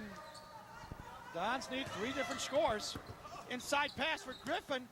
Ball knocked away, picked up by Hullabar. Whistle. Timeout called by Indianapolis. Tune in to College 56 Sunday evening, February 13th at 7 p.m. for a replay of this afternoon's men's basketball game with Indianapolis. That's Sunday evening, February 13th at 7 p.m. right here on College 56. 57 seconds left. Down by 8. Now you're at the time where you got to send them to the free throw line and you got to start knocking down some three-point shots. You got to look for the 3, but if they give you a quick, easy 2, you take that. But right now, the only way you can't, the clock's definitely against you, so you got to get the fouls, go for the steals, get the fouls, and then you got to knock down some 3s. It will be Indianapolis basketball.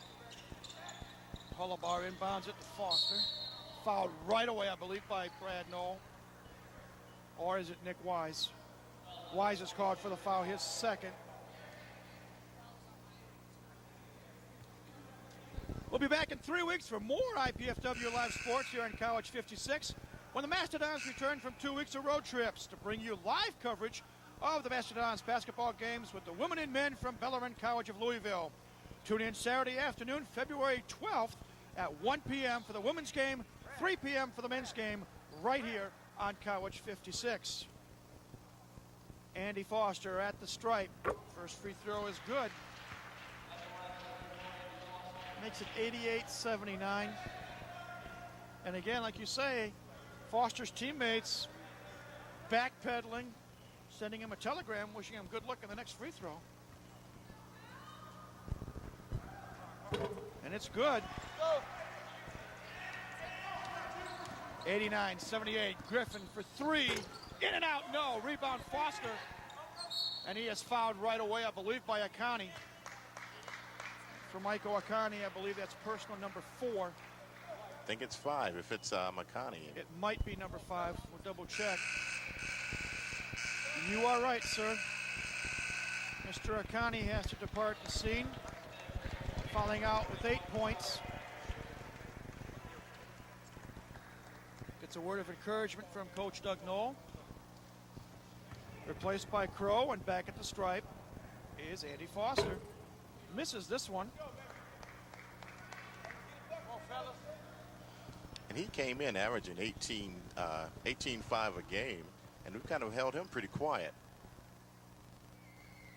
Second free throw, good. Makes it 90-79. Knoll inside off the glass, no. Foster with the rebound. And he'll be fouled momentarily, I believe, by Griffin. Or is it Knoll? They're going to call Brad Knoll for the foul. His second. Next week on IPSGA Update, host Mel Cormican talks with IPFW Athletic Director Walt Bowman, plus coaches Mark Franke and Ernie Ball about student-athlete involvement in student government. And IPSGA correspondent Dan Westrick takes a look at the petition process in this week's Ins and Outs segment. Tune in to find out what's going on in the Student Senate, the Student Activities Board, and the rest of the Indiana Purdue Student Government Association, Fridays at 1 p.m. right here on College 56. Free throw by Foster is good. 1 out of 2. Makes it 91-79. Shot missed. Davidson with the rebound. 27 seconds left. Hounds are going to win this ball game. Foster up top to Kent. 18 seconds left. Inside pass taken away by Steve Griffin. Wise to Knoll. Three-point shot. No. Rebound Rob Kent. 5 seconds, 4 seconds. Kent dribbles up over midcourt. 1 second. That's the ball game. Final score this afternoon, University of Indianapolis 91, IPFW 79. The victory improves Indianapolis to 9-6 overall, 5-4 in conference play, while the Dons drop to 7-8 for the season and 3-6 in GLVC action. Charlie Washington, the final was a 12-point decision. It was 12 points at halftime, but the Dons came back initially and made it a ball game. Rebounding up front, they were just a little bit stronger, well, more than a little bit stronger than we were. They were stronger up front, so rebounding hurt us quite a bit. Three-point shots got us back into the basketball game, but we just couldn't hold them off inside. Well, we hope to have the final stats momentarily. There were some good performances on the part of IPFW. Steve Griffin came out like gangbusters in the second half, hit 3 trays. He played well. Nick Wise, after a quiet first half, had 14 second half points. D'Angelo Woodall played well off the bench, I thought. Aaron Ishman played well at spots. Dave Meshberger, what can you say about the performance of Dave Meshberger today?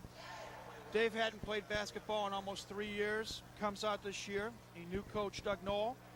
And unofficially, I have Dave for 10 points, 3 field goals, 4 of 4 from the free throw line. So there were some good points here this afternoon. The Dons, they're never, rarely are they hurting in terms of lack of effort. But at this level of basketball up front, They just don't have the horses, and teams seem to wear the Dons down. And typically that's what happened tonight, and certainly that's what happened on Thursday night as well. Well, what's the remedy? Well, if you can somehow hide your deficiencies, and in this case being big up front with your athletes, again getting Gibbs, Benji Gibbs, and Michael Akani and Steve Griffin, getting them out there running and gunning, because in the half-court game, particularly on defense, those teams are going to take it down to the baseline on you and post up, and that's what's certainly been happening. Okay, real quickly, leading scorer, 18 points, Chris Martin for Indianapolis. Leading scorer for the game, Steve Griffin, 25 for the Dons.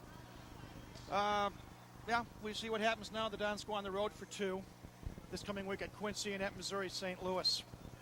Well, that should just about wrap it up. Our program today was sponsored in part by Pizza Hut of Canterbury, featuring famous Pizza Hut pizza.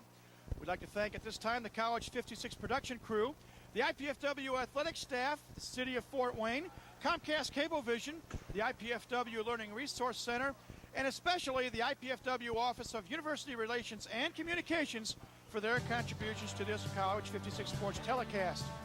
This telecast of IPFW Sports is copyrighted and the sole property of the College Cable Access Center and IPFW. Unauthorized duplication, exhibition, rebroadcast, retransmission, or other use of this event without express written consent is strictly prohibited. We hope you've enjoyed our telecast of IPFW Sports, and we thank you again for joining us this afternoon. For Charlie Washington, this is Mike Moss saying goodbye for now. Once again, our final score this afternoon, the University of Indianapolis 91, IPFW 79.